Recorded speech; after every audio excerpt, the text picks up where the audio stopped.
Herkese salam. Sizinle bugün qaçırmaq sözünün fərqli mənalarını ingiliscəsində öyrənirik. Videoyu save eləməyi və bəyənməyi unutmayın. Here we go.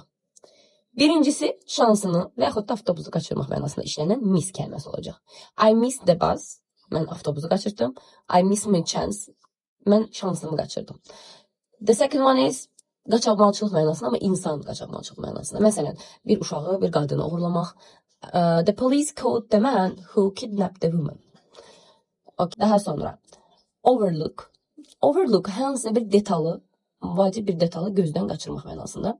I overlooked the detail in the examination. I overlooked the detail in the examination. Hər hansısa bir nəqliyyat vasitəsini zorla qaçırmaq, bu olacaq hijack. Terrorist hijacked the airplane. Terroristlər təyyarəni qaçırdılar. Daha sonra isə steal sözünü verəcəyik. Bu həm oğurlamaq, həm də qaçırmaq mənasındadır. Yəni, məsələn, someone stole my phone. Kimsə mənim telefonumu qaçırdı, kimsə mənim telefonumu uğurladı. That's it. Bir də bunu 10K-da ilişib qalıb. Bunu 15K-ya qədər aparaq.